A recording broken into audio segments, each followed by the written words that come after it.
आजादी पाई जा सकती है, लेकिन भारत ने वह करके दिखाया। यही नहीं, भारत की स्वाधीनता आंदोलन में राष्ट्रपिता महात्मा गांधी का पदार्पण जिन मूल्यों और मुद्दों के आधार पर हुआ था, उसमें स्वदेशी का एक महत्वपूर्ण भूमिका है। स्वदेशी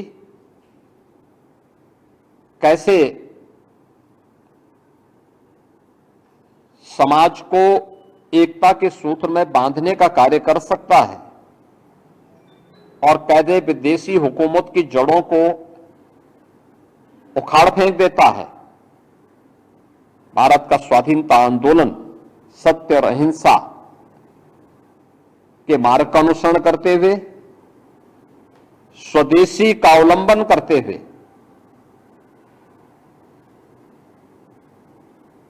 सैकड़ों वर्षों की गुलामी से भारत को मुक्त करने में सफल रहा।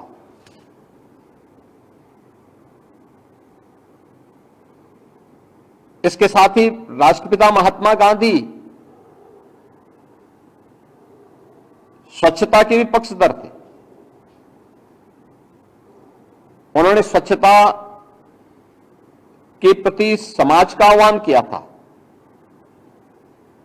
अनेक बड़े ऐसे जन आंदोलन का उन्होंने नेतृत्व दिया था जिसने विदेशी हुकूमत की जड़ों को हिलाने में बड़ी भूमिका का निर्वहन किया। आज मुझे बताते हुए प्रसन्नता है कि बापू के सपने को साकार करने के लिए स्वदेशी प्रधानमंत्री मोदी जी के नेतृत्व में देश और दुनिया के लिए एक मॉडल बन रहा है और भारत की ताकत का एहसास कर रहा है। उत्तर प्रदेश में वन डिस्ट्रिक्ट वन प्रोडक्ट का जो हमारा अभियान है वो सफलता की एक नई ऊंचाई को प्राप्त कर रहा है। इसके साथ ही स्वदेशी अब केवल खादी तक नहीं है, बल्कि स्वदेशी भारत के अंदर भारत की दिनचर्या का पार्ट बन गया है, जिसके बारे में प्रधानमंत्री जी बार बार कहते हैं, चिप से शिप तक कि हमारी यह यात्रा आज भारत के स्वदेशी और आत्मनिर्भर होने की गारंटी दे रहा है। स्वदेशी वस्तुओं को लेकर के और मेक इन इंडिया के इस अभियान को बढ़ावा देने के लिए अब हमारी सरकार अभी 25 सितंबर से 29 सितंबर के बीच ग्रेटर नोएडा में हम लोगों ने यूपी इंटरनेशनल ट्रेड शो का आयोजन किया था। ये ट्रेड शो उत्तर प्रदेश में निर्मित वस्तुओं के लिए एक प्लेटफॉर्म है,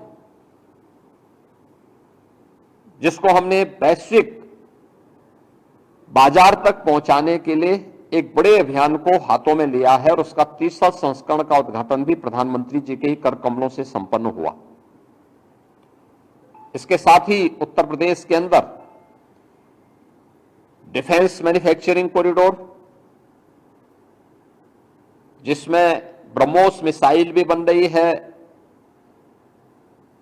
बीटीएल का एक यूनिट झांसी में स्थापित हो रही है, AK-203 राइफल यह भी उत्तर प्रदेश के अंदर निर्मित हो रही है और बबले स्कॉट की पिस्टल भी यह उत्तर प्रदेश के हरदोई में अब इसका प्रोडक्शन प्रारंभ हो चुका है।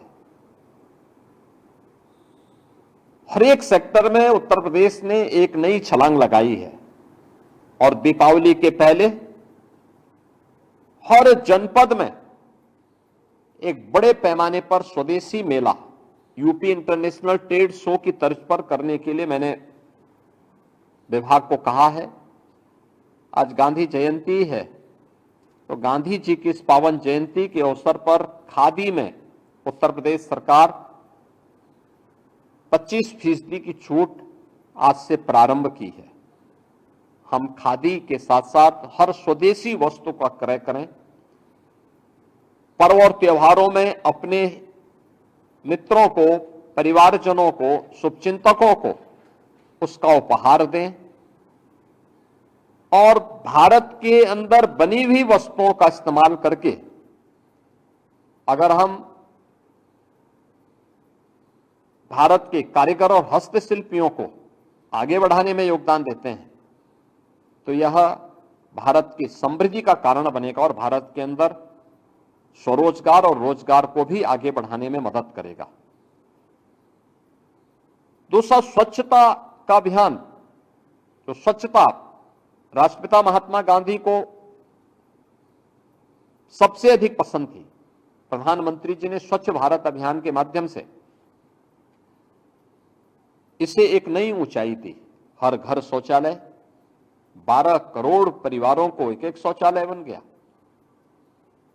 उनका जीवन स्तर बढ़ा, नारी गरिमा का सम्मान हुआ और साथ ही अनेक प्रकार की उन बीमारियों से, जो बीमारियां असमय मासूम बच्चों को, नौजवानों को, महिलाओं को निगल जाता था,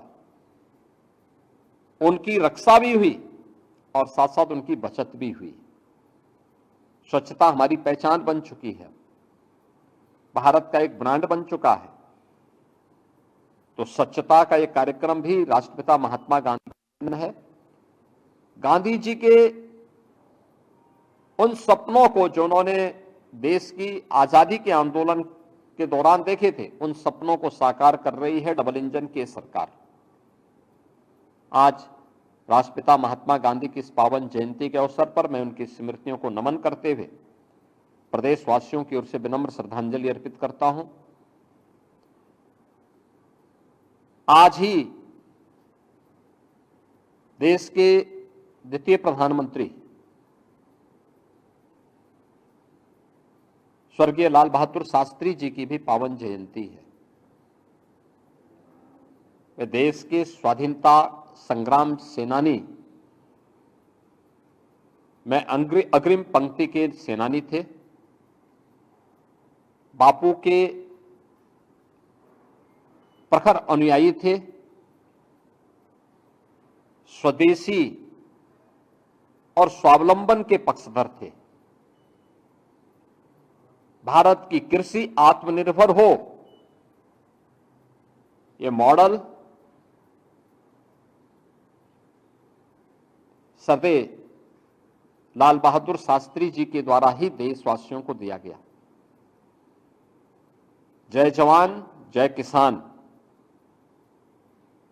भारत के नागरिकों के मन में और खाद्यान्न आत्मनिर्भरता के लक्ष्य को प्राप्त करने की दिशा में भारत आगे बढ़ सके। भारत शांति का पक्षधर है, लेकिन कोई भारत पे युद्ध थोपेगा तो भारत मुंहतोड़ जवाब देगा। 1965 के भारत पाकिस्तान युद्ध के दौरान भारत की विजय इस बात का प्रदर्शन करती है और वह लाल बहादुर शास्त्री जी के नेतृत्व में भारत ने उस शक्ति का एहसास न केवल पाकिस्तान को बल्कि दुनिया को कराया था। मैं आज के इस अवसर पर शास्त्री जी की स्मृतियों को भी नमन करते हुए प्रदेशवासियों की ओर से उन्हें विनम्र श्रद्धांजलि अर्पित करता हूं। मैं एक बार फिर से पूरे प्रदेशवासियों को विजयादशमी की हृदय से बधाई और मंगलमय शुभकामनाएं देता हूं और सबसे अपील करता हूं कि पर्व और त्योहार एकता, शांति और सौहार्द के प्रतीक होते हैं। हम सब इन पर्व और त्योहारों के महत्व के पीछे जो सात्विक भाव है, एकता का दर्शन है, इसके पीछे शांति और सौहार्द की जो भावना है उसको अपने जीवन में अंगीकार करें। मर्यादा पुरुषोत्तम प्रभु श्री राम का उच्च आदर्श हम सबको आगे बढ़ने के लिए एक नई प्रेरणा प्रदान कर रहा है। प्रभु श्री राम के श्री चरणों में नमन करते हुए मैं पूरे प्रदेशवासियों को इस अवसर पर विजयादशमी की हृदय से बधाई देता हूं, अपनी शुभकामनाएं भी देता हूं।